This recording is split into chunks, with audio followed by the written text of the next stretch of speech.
Innal hamdalillah nasta'inuhu wa nastaghfiruh wa nu'minu bihi wa natawakkalu alayhi wa na'udzu bihi min shururi anfusina wa min sayyiati a'malina man yahdihillahu fala mudilla lahu wa man yudlil fala hadiya lahu أشهد أن لا إله إلا الله وحده لا شريك له وأشهد أن سيدنا ومولانا محمدا عبده ورسوله اللهم صل وسلم وبارك عليه وعلى آله وأصحابه والتابعين لهم إلى يوم القيامة أما بعد فقد قال في كتابه الكريم إن الذين قالوا ربنا الله ثم استقاموا تتنزل عليهم الملائكة ألا تخافوا ولا تحزنوا وأبشروا بالجنة التي كنتم توعدون نحن أولياؤكم في الحياة الدنيا وفي الآخرة ولكم فيها ما تشتهي أنفسكم ولكم فيها ما تدعون نزلا من غفور رحيم ومن أحسن قولا ممن دعا إلى الله وعمل صالحا وقال إنني من المسلمين ولا تستوي الحسنة ولا السيئة ادفع بالتي هي أحسن فإذا الذي بينك وبينه عداوة كأنه ولي حميم وما يلقاها إلا الذين صبروا وما يلقاها إلا ذو حظ عظيم. Hadirin yang dimuliakan Allah SWT, Allah Subhanahu wa Ta'ala lah yang telah mendatangkan kita ke dunia ini. Kita dulu tidak ada,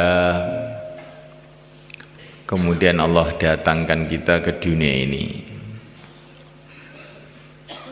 Dan insya Allah tidak akan lama lagi Allah akan keluarkan kita dari dunia ini. Sudah menjadi keputusan Allah, siapa yang didatangkan oleh Allah ke dunia ini harus meninggalkan dunia ini satu saat, mau atau tidak mau. Orang kaya ataupun orang miskin, pejabat atau rakyat, orang buta huruf maupun orang cerdik pandai, orang sehat maupun orang sakit, orang yang mau mikir atau orang yang tidak mau mikir, orang yang cinta dunia maupun yang tidak cinta dunia, kalau sudah waktunya pasti harus meninggalkan dunia. Qul innal mauta alladzi tafirruna minhu fa innahu mulaqikum. Katakanlah sesungguhnya kematian yang kamu lari dari kematian itu akan berjumpa dengan kamu juga. Tidak ada yang bisa mengelak. Hadirin dimuliakan Allah Ta'ala, Allah lah yang telah mendatangkan kita ke dunia ini. Dan Allah sudah ambil keputusan, kita pasti akan meninggalkan dunia ini. Dan kalau kita meninggalkan dunia ini, tidak boleh membawa walaupun kerikil satu, nggak boleh dibawa. Maka dunia ini bukanlah sesuatu yang bisa dimiliki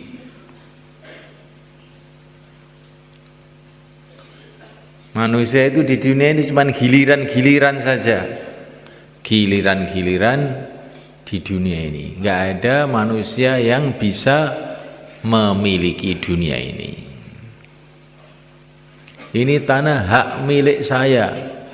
Itu kan perasaan kamu. Itu bukan hak milik kamu. Tapi kamu dapat giliran ngurus. Cuman itu saja.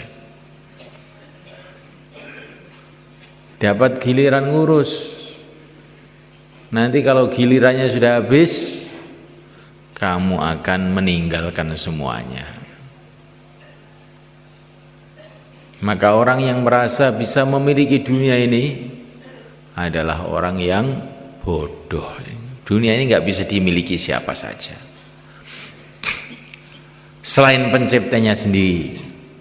Allah Subhanahu wa ta'ala lah pemilik yang hakiki, pemilik yang sebenarnya.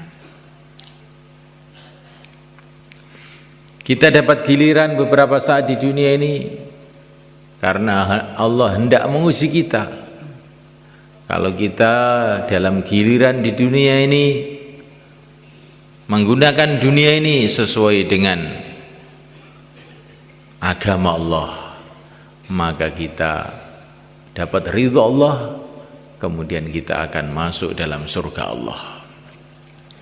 Tetapi kalau ketika kita mendapatkan giliran di dunia ini, kita menggunakan kehidupan kita menggunakan dunia ini bukan sesuai yang diperintahkan oleh Allah Subhanahu wa ta'ala, maka kita akan meninggalkan dunia, dapat murka Allah. Hari ini muliakan Allah Ta'ala, Allah yang telah mendatangkan kita ke dunia ini. Allah yang telah mendatangkan kita ke dunia ini. Untuk apa kita didatangkan oleh Allah ke dunia ini? Tugas yang pertama, yang paling utama, begitu kita datang ke dunia ini, harus mengenal Allah, mengenal yang menciptakan dunia ini. Maka sebelum kita kenal dengan apa saja, begitu kita lahir di dunia ini, maka diperintahkan oleh Nabi, diperintahkan oleh utusan Allah untuk kita ini dikenalkan kepada Allah. Maka bayi baru lahir, telinga kanan, telinga kiri dikumandangkan Allahu Akbar, Allahu Akbar, Allah Maha Agung, Allah Maha Agung. Sebelum kenal dengan ayahnya, dikenalkan dulu dengan yang menciptakan ayahnya.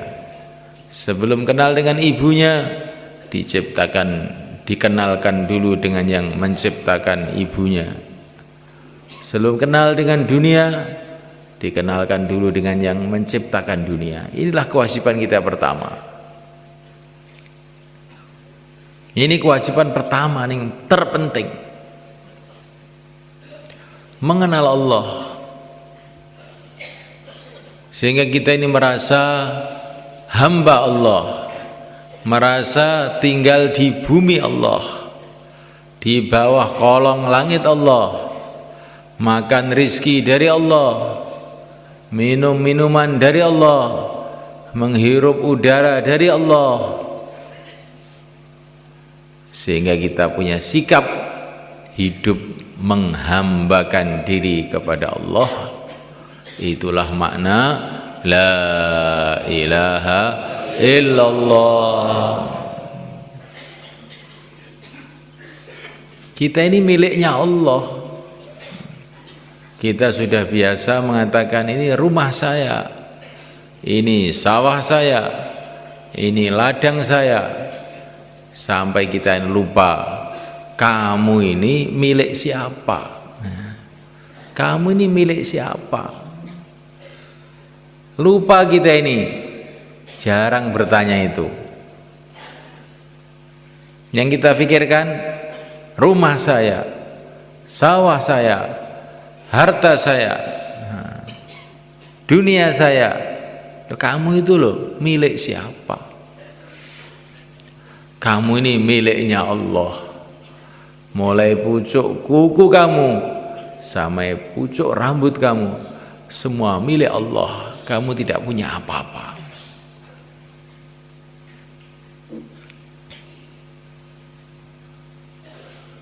Pernah menciptakan apa kamu di alam semesta ini? Kamu tidak pernah menciptakan walau sebutir pasir. Kamu tidak pernah menciptakan walaupun setetes air.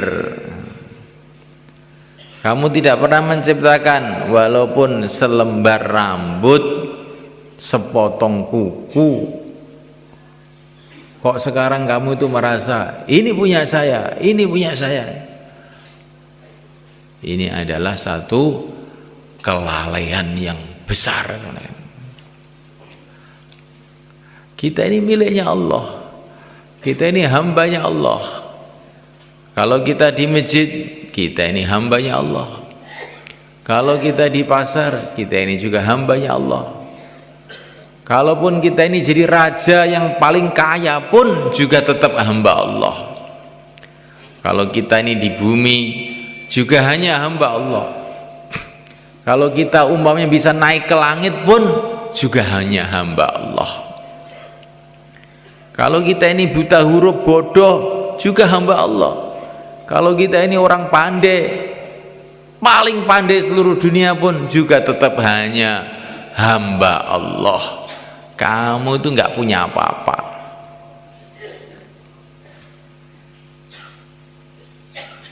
Maka kalau orang itu cerdas, kalau orang itu mau berpikir, di rumah yang dipikir bagaimana menghambakan diri, bagaimana taat kepada Allah, di sawah yang dipikir bagaimana menghambakan diri kepada Allah, di mana saja saya ini hamba Allah, di mana saja di bumi Allah, di mana saja saya perlu kepada bantuan Allah, setiap detik, setiap menit saya perlu dengan Allah, maka setiap detik, setiap menit saya harus ingat kepada Allah, tunduk kepada Allah, taat kepada Allah. La ilaha illallah. Ini ilmu terpenting ini. Orang sekarang belajar ilmu macam-macam di sekolahan-sekolahan, di universitas-universitas, padahal itu ilmu yang tidak begitu penting. Tapi ini ilmu itu ilmu yang paling penting ini. Kalau sampai ada orang tidak paham ilmu ini, maka dia akan celaka selama-lamanya.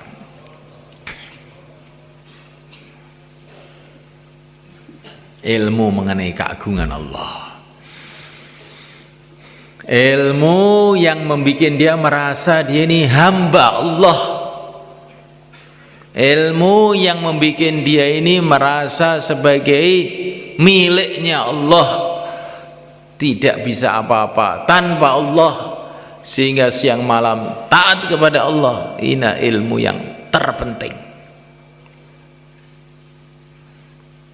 Maka seorang ulama menggambarkan pada waktu liburan tahunan, maka anak-anak pelajar, mahasiswa dari berbagai-bagai fakultas telah pergi liburan naik kapal pesiar. Nakodanya, sopirnya kapal itu orang kampung, orang Temboro yang nggak pernah sekolah. Sedangkan penumpangnya orang pinter-pinter, ada yang doktor, ada yang profesor, ada yang ahli ini, ahli itu, macam-macam lah. Akhirnya mereka berlayar naik kapal menuju ke lautan lepas, ke tengah lautan. Maka anak-anak muda, mahasiswa-mahasiswa tadi bertanya kepada nakoda, sopirnya kapal itu, "Mbah, pernah sekolah, Mbah?" "Tidak." Pernah belajar kedokteran? Tidak. Matematika, apa itu nak? Sama sekali saya baru dengar ini, apa itu mati-matian itu? Maka anak-anak muda itu tertawa semua. Mbah, kamu ketinggalan zaman. Hidup kamu sia-sia. Tetapi nakoda kapal tadi diam-diam saja. Awas ya kamu dalam hati itu. Maka terus kapal berjalan di lautan lepas. Tiba-tiba datang hujan, angin, ribut. Semua penumpang-penumpangnya pada ketakutan semuanya. Kemudian nakoda itu bilang, anak-anak, kamu pernah belajar ilmu berenang atau tidak? Wah, tidak pernah, Mbah, tidak pernah. Hidup kamu sia-sia, katanya. Sekarang ilmu kedokteran kamu, matematik kamu, semua ilmu kamu yang kamu pelajari di sekolahan itu nggak ada gunanya. Karena sebentar lagi kapal ini akan karam, tenggelam, yang bisa berenang cuma saya saja. Kamu akan mampus semuanya. Katanya nakoda dari Temboro tadi. Ini gambaran mulaikan. Ilmu ini dipelajari. Tapi ilmu mengenai la ilaha illallah tidak dipelajari. Maka seperti itu nasibnya. Walaupun kamu pinter segala bidang, tengah lautan nggak bisa berenang, delep mati kamu. Walaupun kamu tahu segala ilmu dunia, masuk kubur, apa ada gunanya? Yang ada gunanya cuman ilmu la ilaha illallah. Itu yang ada gunanya. Yang lain-lain nggak ada gunanya.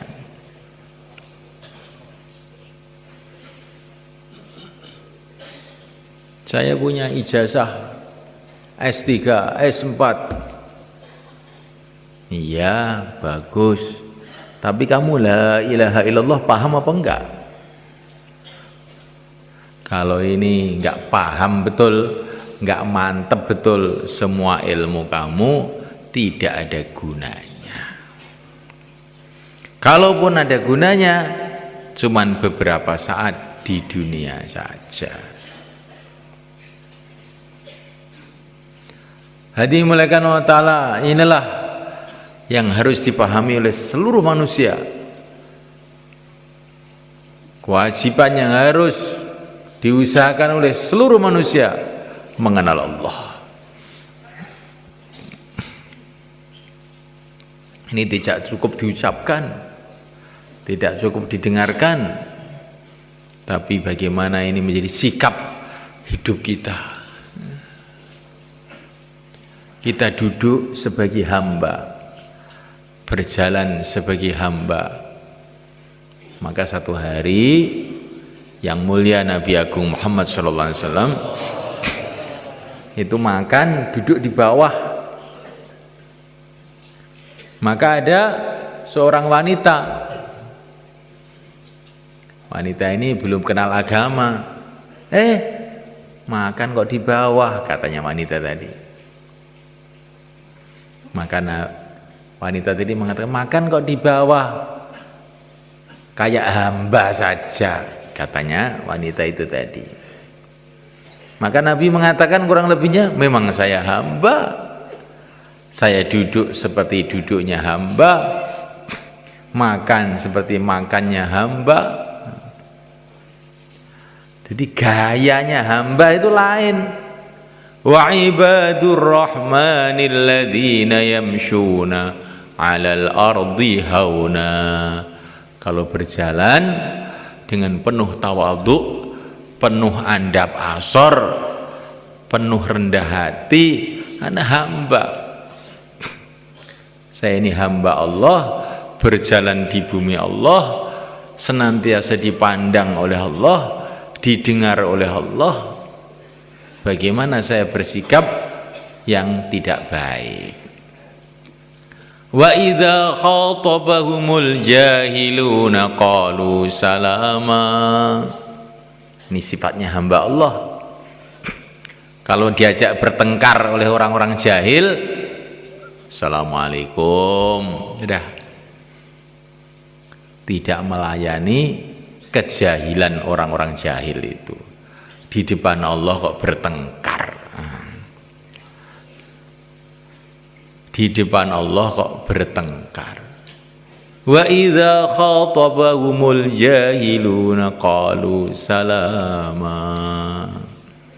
Assalamualaikum. Kalau diajak bertengkar begitu. Yang mulai kan kata para ulama, kalau kita mengucapkan assalamualaikum itu setan-setan pada lari. Nah, yang ngajak tengkar-tengkar itu setan biasanya. Promotornya ini, panitianya itu setan, orang-orang bertengkar itu. Maka kalau ada orang bertengkar, assalamualaikum, terus tinggalkan aja. Salamul mufaraqah, salam untuk berpisah. Ini hamba. Sekarang kita duduk di masjid ini, duduk sebagai hamba. Ya. Hamba Allah mendengarkan cerita mengenai keagungan Allah. Kira-kira sikapnya bagaimana? Perhatikan yang sungguh-sungguh. Hamba Allah diajak bicara mengenai keagungan Allah, kok ngantuk? Ini namanya tidak sesuai. Tidak sesuai. Itu telinga itu milik Allah, bukan milik kamu. Ditempelkan di kepala kamu tuh supaya bisa dengar agama Allah. Lah kok malah tidur? Itu nanti telinga kamu gimana?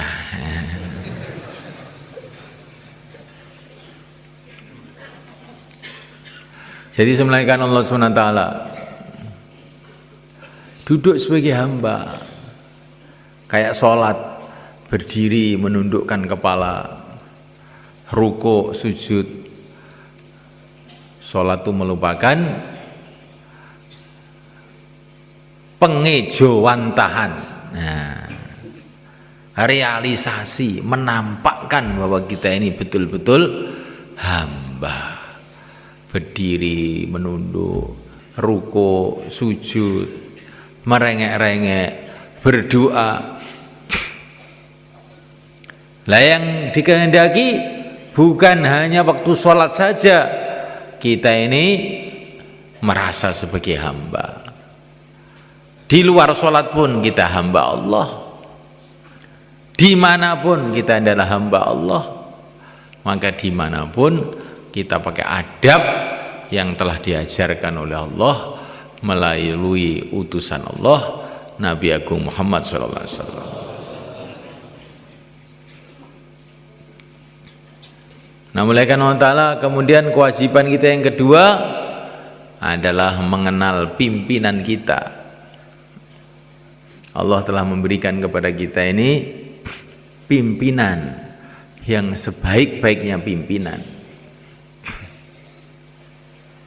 Sayyidul Anbiya wal Mursalin, pimpinan dari seluruh nabi, seluruh rasul. Kita harus kenal. Orang kalau nggak kenal pimpinannya bagaimana? Kalau orang Indonesia tidak kenal dengan presiden Indonesia, dianggap aneh. Ini mesti orang dungu, mesti orang sinting. Orang Indonesia nggak tahu presiden Indonesia. Lebih sinting lagi kalau manusia tidak kenal dengan Rasulullah SAW. Lebih sinting lagi.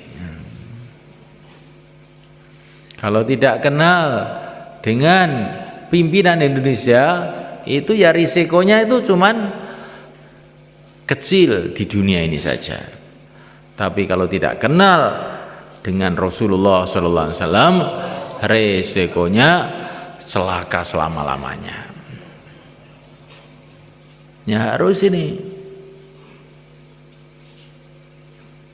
Memuliakan Allah Ta'ala. Setelah kenal dengan pimpinannya, ikuti kehidupan dia. Ikuti arahan beliau. Ini kewajiban kita nih. Allah telah memilih untuk kita sebaik-baiknya Nabi, sebaik-baiknya Rasul, yang punya berjuta-juta keistimewaan, bukan beribu-ribu, berjuta-juta, bahkan lebih dari itu. Nabi ini punya keistimewaan yang tidak bisa kita hitung. Kita tahu keistimewaan Nabi Musa, bagaimana mukjizat-mukjizatnya Nabi Musa, sehingga Fir'aun dan seluruh pasukannya tenggelam ke laut kayak tikus. Bagaimana kita tahu mukjizat-mukjizatnya Nabi Ibrahim, sehingga api pun jadi sejuk dan menyelamatkan. Bagaimana kita tahu mukjizat-mukjizatnya Nabi Soleh, batu pun keluar unta. Kita tahu mukjizatnya Nabi Nuh, dengan doanya seluruh orang kafir seluruh dunia habis. Ini seluruh nabi-nabi, seluruh rasul-rasul yang hebat-hebat ini semua itu perlu dengan syafaatnya yang mulia Nabi Agung Muhammad sallallahu alaihi wasallam. Dan semua nabi-nabi ini ketika diangkat menjadi nabi, dikasih tahu oleh Allah, kamu saya angkat jadi nabi, tapi kamu harus ingat, kalau Nabi Muhammad saya utus, kamu jadi makmum saja. La tu'minan nabi wa la tangsurunnah, la tu'minun nabi wa la tangsurunnah. Kamu harus iman jadi pengikutnya Rasulullah SAW. Terus bagaimana keistimewaan Rasulullah itu? Sudah, ini repot dibicarakan. Ini perlu, apalagi ini bulan Rabiul Awal. Pantas seluruh orang Islam itu bergembira ria, karena ini hari bulan kelahiran yang mulia Nabi Agung Muhammad SAW. Perlu diingat-ingat ini, perlu diperingati. Dan memperingatinya macam-macam cara, tapi ya cara yang paling bagus keluar 4 bulan, insyaallah kan. Ini tanda cintanya kepada Nabi. Karena kita ini gembira dengan agama, gembira dengan kelahiran Rasulullah sallallahu alaihi wasallam. Ini adalah perintah Allah. Qul bi fadlillah wa bi rahmatihi fabidzalika falyafrahu. Kita harus gembira dengan kelahiran Nabi, karena tidak ada anugerah yang lebih besar yang Allah berikan kepada kita setelah iman melebihi diutusnya Rasulullah sallallahu alaihi wasallam untuk membimbing kita menuju ridha Allah, menuju surga Allah. Penting ini semua kan. Kita membaca selawat kepada beliau dengan penuh kecintaan. Dalam satu hadis dikatakan, orang yang lupa membaca selawat berarti lupa jalan menuju surga. Jalan menuju surga itu adalah ikut Rasulullah. Dan di antara cara mengingati Rasulullah adalah membaca selawat. Lah kalau lupa baca selawat, lupa jalan ke surga. Perasaannya mau ke surga, lupa, tahu-tahu masuk mana? Wong jalannya lupa loh. Mau ke Madiun, tahu-tahu sampai Jakarta. Mau ke surga, tahu-tahu sampai Gara-gara lupa dengan Rasulullah. Jangan sampai lupa dengan Rasulullah itu. Makanya para ulama bulan Rabiul Awal bikin peringatan Maulid Nabi. Ini bagus ini. Bagian dari perintah Allah ini. Fadzakirhum bi ayyamillah.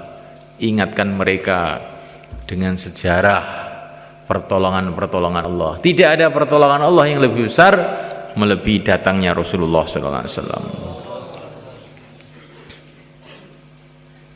Orang beriman tuh mendengar nama Nabi itu harus gembira begitu semalaikan. Mendengar nama Nabi kok tidak gembira, itu sudah orang dungu, bodoh semalaikan. Para sahabat dulu sakit keras mendengar nama Nabi, namanya tok disebut, ya Muhammad, langsung lari sembuh semalaikan. Saking gembiranya mendengar nama Muhammad disebut itu. Iya ini Sayyidina Abdullah bin Umar radhiyallahu ta'ala anhu, beliau sakit, kakinya kaku, temannya mengatakan sebut nama orang yang paling kamu cintai, ya Muhammad, langsung sembuh. Ini cintanya para sahabat kepada Rasulullah SAW. Seorang sahabat dalam sakaratul maut, beliau berteriak, ya Muhammad. Ini cintanya para sahabat pada Nabi itu, Masya Allah, udah merasuk sampai hatinya, pikirannya. Sampai diceritakan Sayyidina Abu Bakar itu bercermin menekan, bahwa cermin itu nilon di bawah. Itu yang tampak di cermin itu bukan wajah dia, wajah Rasulullah. Karena pikirannya itu Rasulullah. Melihat cermin yang tampak Rasulullah, bukan tampak wajahnya sendiri. Saking cintanya kepada Rasul itu sudah masuk di otak dia, di hati dia, di mata dia.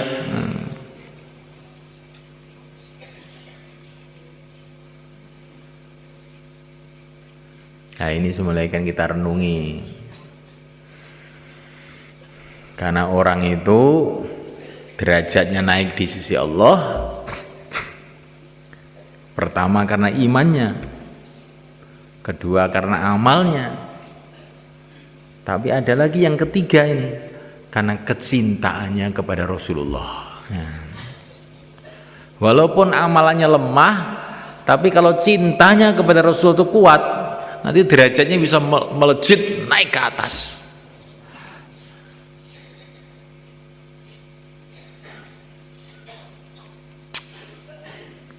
Semoga termasuk kita semua. Cinta kepada Rasulullah, akhirnya cinta kepada sunnah-sunnahnya, cinta kepada perjuangannya, cinta kepada umatnya, cinta dengan segala sesuatu yang berhubungan dengan Rasulullah, termasuk cinta kepada ilmunya Rasulullah. Akhirnya senang taklim, senang ngaji. Ilmunya orang barat yang kepet kafir dipelajari siang malam, ilmunya Rasulullah enggak dipelajari. Ini adalah orang yang keliru. Ilmu-ilmu dunia dibangga-banggakan, ilmunya Rasulullah enggak dipelajari, orang yang rugi sebenarnya.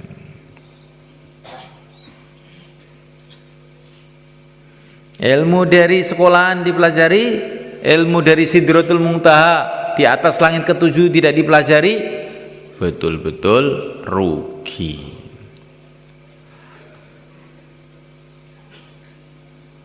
Ilmunya manusia biasa dipelajari, ilmunya orang yang luar biasa, utusan Allah tidak dipelajari, betul-betul rugi.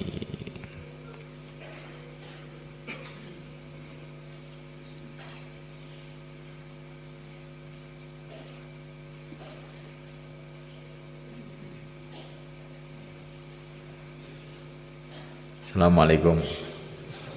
Coba kepalanya diangkat biar nggak rugi kamu. Nanti kalau kepalanya keberatan lagi ditarik lagi ya, belakangnya itu ya.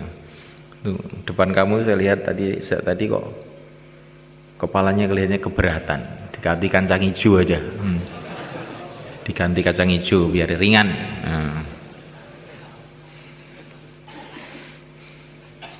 Mau diganti kacang hijau?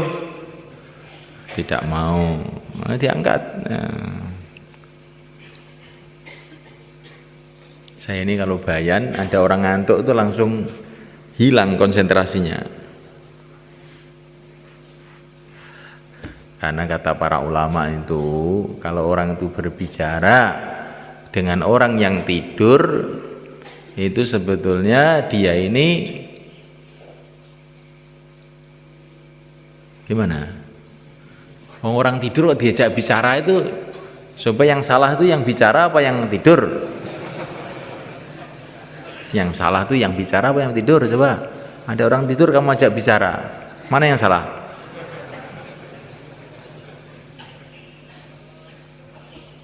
Nah, kelihatannya kok salah semua. Jadi semulaikan Allah SWT, inilah kewajiban kita yang kedua, mengingati Rasulullah, mengikuti Rasulullah.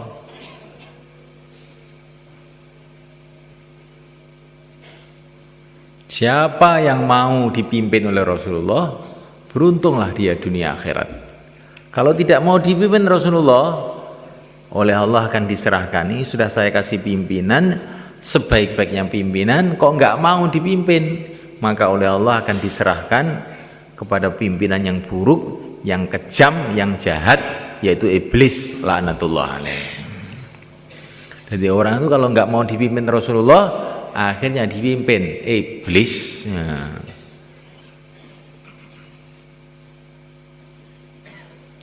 Maka semulaikan Allah SWT,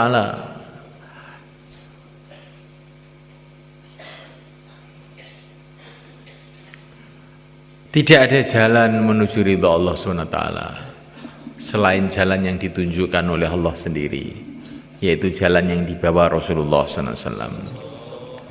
Dan Rasulullah telah menyampaikan jalan ini kepada sahabat-sahabat beliau. Dan para sahabat telah menyampaikan jalan ini kepada orang-orang setelahnya. Terus turun-temurun para ulama-ulama. Nah, ini sudah janji daripada Allah untuk nabinya. Tidak ada nabi lagi setelah baginda Muhammad Sallallahu Alaihi Wasallam. Tapi akan senantiasa ada di kalangan umat ini yang membawa ilmunya Nabi, perjuangannya Nabi terus akan ada, berganti-ganti, bergilir-gilir sampai kiamat. Yakhlufu hadal ilma min kulli khalfin uduluhu. Akan senantiasa ada yang membawa ilmunya Nabi itu terus sampai kiamat.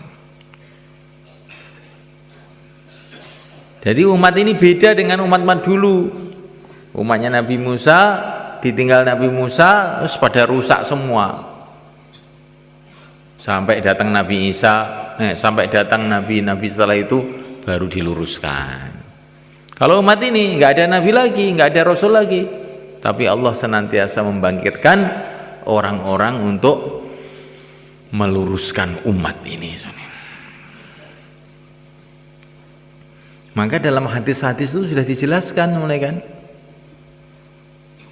akan lahirnya Al-Imam Asy-Syafi'i itu sudah ada hadisnya itu di Hilyatul Auliya itu, karangannya Al-Hafidz Al-Asbihani, sudah ada ceritanya itu.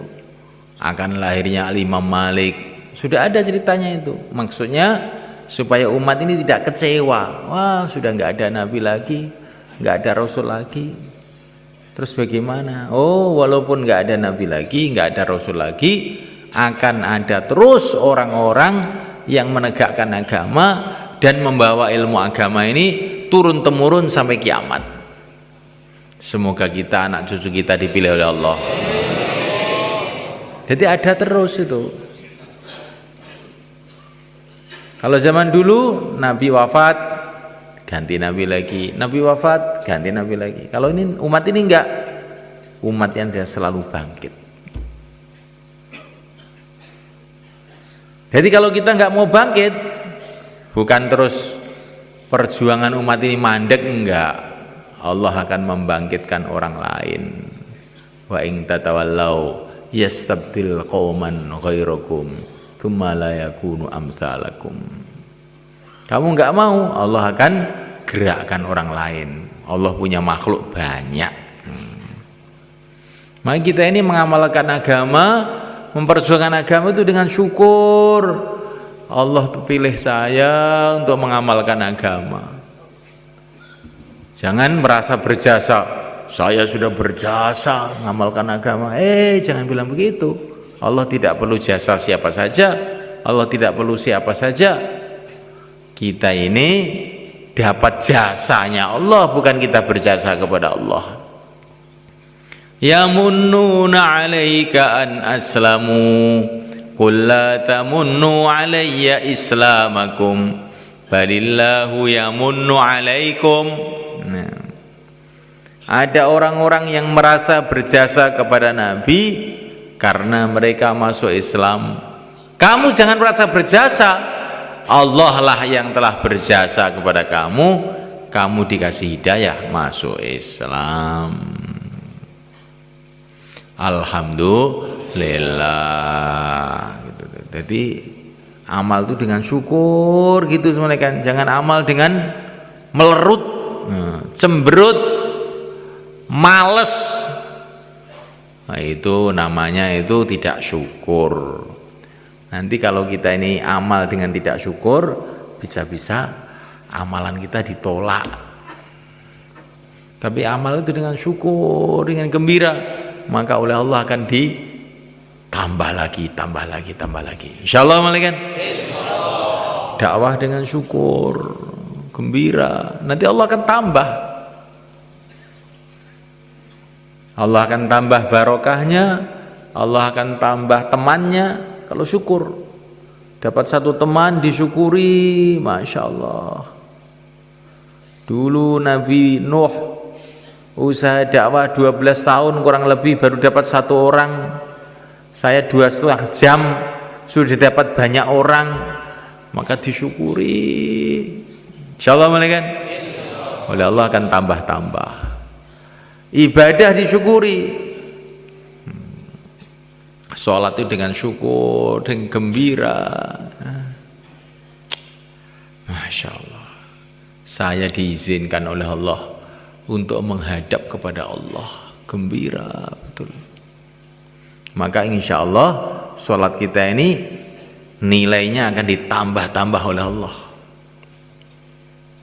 Kita ini sekarang tiap hari sudah sholat, rasanya sudah pinter sholat. 2 menit selesai, ya pinter, udah apal semua. Tapi kalau kita ini melihat sholatnya orang-orang dulu, sholatnya para nabi, sholatnya para sahabat, sholatnya para wali-wali Allah, kita ini rasanya belum bisa sholat. Sayyidina Anas bin Malik radhiyallahu ta'ala anhu ini petani semuanya kan, dapat laporan dari pembantunya sawahnya kering, langsung Allahu Akbar. Bukan sawahnya kering terus langsung cari air, enggak, Allahu Akbar. Sholat 2 rakaat. Bagaimana? Sudah ada hujan? Belum. Sholat lagi, Allahu Akbar. Sudah ada hujan? Belum. Ini ada mendung dikit. Nah, Allahu Akbar. Udah ada hujan? Udah. Coba kamu lihat hujannya sampai mana.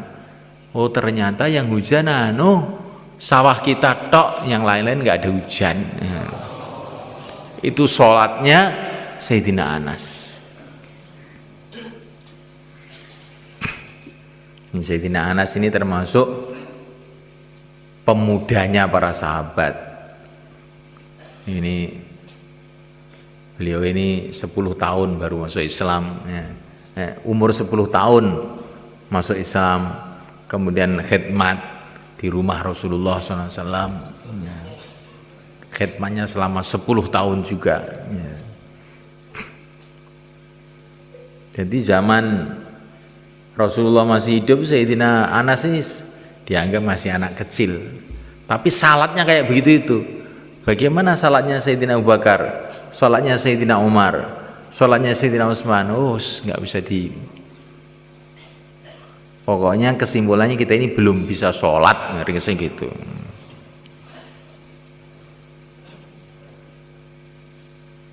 Saya sejak kecil sholat kok belum bisa sholat gimana? Iya sholat, kalau diukur sholatnya sahabat, diukur sholatnya para orang-orang soleh dulu, ya kita ini belum bisa. Kalau diukur dengan anak TK, ya sudah pinter, kita ini guru TK. Udah pinter, 2 menit selesai. Kita renungin malaikat. Dakwah saya ini sudah 4 bulan ya, sudah pengalaman saya di dakwah. Ya itu kalau diukur orang zaman sekarang yang tidur aja di rumah memang sudah pengalaman 4 bulan. Tapi kalau dihitung dengan Nabi Nuh yang 950 tahun, kelihatannya kok belum pengalaman kelihatannya gitu. Jadi malaikat Allah Ta'ala kita ini harus pikir tuh meningkat. Jangan sudah merasa puas. Orang itu kalau sudah merasa puas, ngantuan itu tandanya puas. Iya, saya sudah tahu semua, nggak perlu dengar saya. Nah ini, sedangkan yang mulia Nabi Agung Sallallahu Alaihi Wasallam senantiasa berdoa, Robbi zidni ilma, ya Allah tambahilah aku ilmu, tambahilah aku ilmu. Rasulullah yang pengalaman sudah melebihi para nabi, melebihi para rasul, melebihi para malaikat, masih merasa kurang. Lah kita ini lo taunya apa? Kok sudah merasa cukup sehingga ngantuk saja? Ya nggak semua kan? Ya.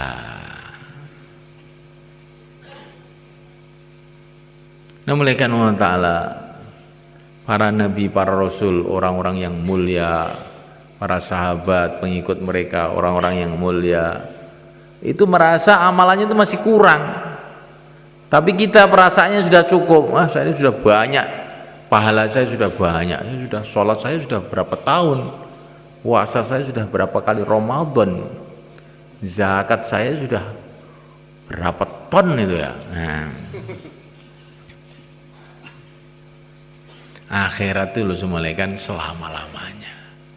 Kalaupun kamu tuh punya amalan bagaimanapun banyaknya, kalau kita ini memandang negeri akhirat, kalau kita ini memandang apa yang kita cari sebetulnya, yang kita cari itu adalah ridho Allah, yang kita cari itu surga Allah. Kita akan malu dengan amalan kita ini malaikat. Ada orang dalam satu hadis ini mulai kan, ada orang ibadah terus menerus zaman dulu ini sebelum umat ini, ibadah terus menerus 500 tahun. Maka malaikat Jibril cerita kepada baginda Nabi, nanti orang ini sampai hari kiamat. Belum ini, tapi sudah diceritakan oleh malaikat Jibril kepada Nabi. Nanti orang ini sampai hari kiamat dibangkitkan dari kubur, kemudian Allah berfirman, hambaku, silahkan masuk surga dengan rahmatku. Maka orang tadi, ya Allah, saya kan sudah ibadah 500 tahun, masa saya ini dimasukkan surga hanya karena rahmatmu saja lah? Amalan saya ini apa enggak ada nilainya? Maka Allah, oh begitu, hai para malaikat, hitung itu amalannya dia. Maka dihitung, amalannya 500 tahun, ternyata tidak cukup untuk membayar nikmat mata. Belum telinga ini, mata tok ini belum cukup. Loh, mata itu mahal sebenarnya kan. Kalau orang itu matanya rusak, buta, dia suruh bayar uang 1 miliar pun siap. Kalau punya loh ini, supaya matanya bisa melek lagi. Betul nggak malaikat? Oh, mata ini mahal. Gara-gara mata kita masih sehat aja kita nggak tahu. Coba kalau matanya udah redup dan kamu punya uang 1 miliar, bayar 1 miliar, mata kamu melek lagi, sehat lagi. Iya, saya siap. Kalau nggak siap, gara-gara nggak punya duit, nggak sehat. Nah itu ibadah 500 tahun ternyata untuk membayar matanya saja nggak cukup. Maka Allah berfirman, ternyata ibadah kamu nggak cukup untuk membayar mata saja, telinga belum kamu bayar, yang lain-lain belum kamu bayar, sekarang silahkan masuk neraka. Maka dia berteriak, ya Allah, ampuni saya ya Allah, masukkan kami ke surga dengan rahmatmu. Oh ya, silahkan masuk surga dengan rahmatmu. Kamu itu sebenarnya orang baik, tapi kok ada sombongnya kamu itu. Kurang lebihnya itu begitu. Jadi kita ini walaupun amal mamanya 500 tahun pun nggak ada apa-apanya dibanding yang ingin kita beli, yaitu surga Allah. Jangan merasa sudah cukup, nggak ada apa-apanya itu. Kita ini seperti orang mau beli mobil Mercedes baru, bawa uang 5 rupiah. Pergi ke toko mobil, saya punya uang 5 rupiah mau beli mobil baru Mercedes. Tapi memang tukang tokonya tadi yang menjaga toko orang baik, oh bagus, silakan. Sebetulnya Pak, uang 5 rupiah itu untuk beli lapnya saja tidak boleh. Masa? Iya. Tapi saya ini menghargai kamu, ya sudahlah, gratis, silahkan bawa pulang mobil. Lah surga itu seperti itu semuanya kan. Lah surga itu kerikilnya aja lebih mahal dari dunia seisinya. Kok kamu bayar 4 bulan itu apa ya. Kamu bayar dunia seisinya itu belum dapat kerikil 1 di surga. Itu kerikilnya, belum sungai-sungainya, belum istana-istananya, belum bidadari-bidadarinya, belum kedudukannya bersama wali-wali Allah. Oh, kok bisa merasa banyak itu bagaimana itu? Nah, malaikat Allah Ta'ala, kita amal itu dengan syukur, dengan gembira, dan kita merasa amal kita ini belum apa-apa dibandingkan yang kita cita-citakan. Untuk bikin jembatan itu di depan itu semuanya kan, dari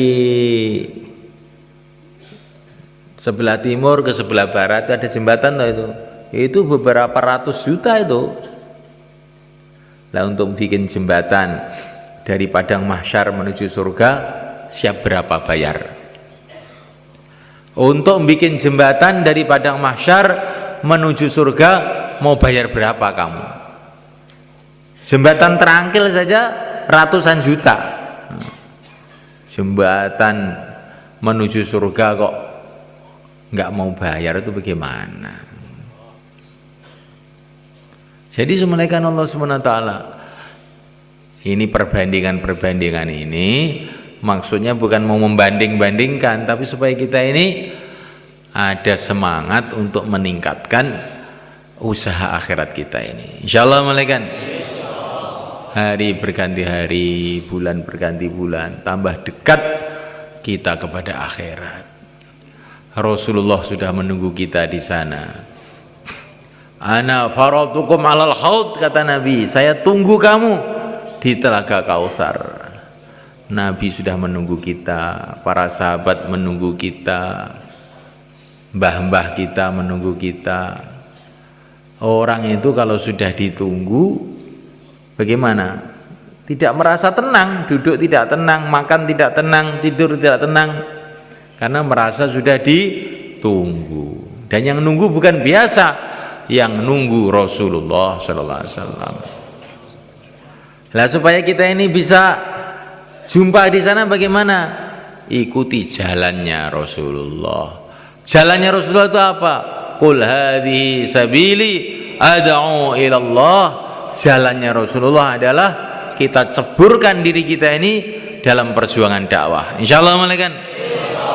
Kalau kita ceburkan diri kita dalam perjuangan dakwah yang merupakan jalan hidupnya Rasulullah, insyaallah nanti bertahap-tahap, tambah hari tambah dekat dengan Rasulullah di sana. Insyaallah malaikat.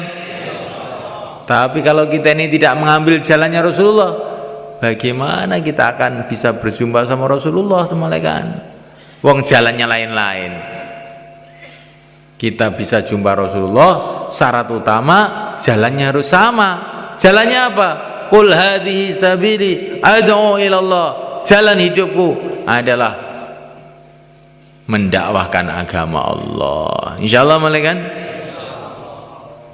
Maka bagaimana supaya kita bisa ngambil jalan ini? Langkah pertama, kita siapkan waktu 4 bulan untuk supaya membelokkan hidup kita ini ke jalannya Rasulullah ini. Insyaallah malaikat. Ini langkah pertama. Siapa yang hendak 4 bulan, silakan berdiri ke selatan. Monggo. Yang niatnya 40 hari sekarang ditingkatkan jadi 4 bulan. Silakan malaikat. Monggo, bismillah. Monggo. Yang niatnya 40 hari tingkatkan 4 bulan. Insya Allah kalau kita ini dalam amalan agama terus menerus selama 4 bulan, amalan agama itu akan tertanam mantep dalam hati sehingga mudah istiqomah sampai mati. Itulah kesuksesan. Itu maksudnya 4 bulan itu begitu, supaya ngamalkan agama ini betul-betul mantep istiqomah sampai mati. Langkah pertamanya 4 bulan. Silakan malaikat. Monggo. Yang mau 4 bulan silakan berdiri ke selatan sana. Niko. Wis bedo gerudukan niko. Ayo yang terus. Ngadeg soyo. Monggo. Monggo. Insyaallah. Monggo. Teman-temannya itu. Teman-temannya. Nggih, Mbah. Saman kanca-kanca sampean niku. Kemudian yang 40 hari juga malaikat. Wah, ini semua sini bismillahirrahmanirrahim. Bismillahirrahmanirrahim 40 hari. Monggo. 40 hari, monggo. Alhamdulillah. Monggo. Silakan. Sekarang malaikat taskil persiapan, atau yang sudah siap sekarang ya malah bagus. Yang ada niat untuk bikin persiapan negeri jauh atau India, Pakistan, Bangladesh, silakan berdiri ke selatan. Monggo. Persiapan negeri jauh India, Pakistan, Bangladesh. Monggo. Insyaallah semuanya kan. Kita kumpul dengan daerahnya masing-masing, zonnya masing-masing. Kemudian kita merencanakan kapan mau 4 bulan, mau 40 hari dalam negeri. Termasuk kita akan membuat jamaah-jamaah jalan kaki. Selagi kita dalam persiapan, kita senantiasa akan dapat pahala perjuangan, malaikat. Maka buat persiapan. Jamaah Januari, Februari, Maret, April, Mei, Juni, begitu. Insyaallah malaikat. Sebelum kumpul dengan daerahnya masing-masing, sekarang 4455. Apa yang disampaikan tadi diulang-ulang coba. Nah, kamu yang ngantuk itu coba ulang-ulang itu. Itu kelihatan aja kamu, walaupun pakai kacamata kelihatan ngantuknya. Apa tadi yang kamu dengar? Diulang-ulang. Karena orang itu kalau bicara jadi mikir.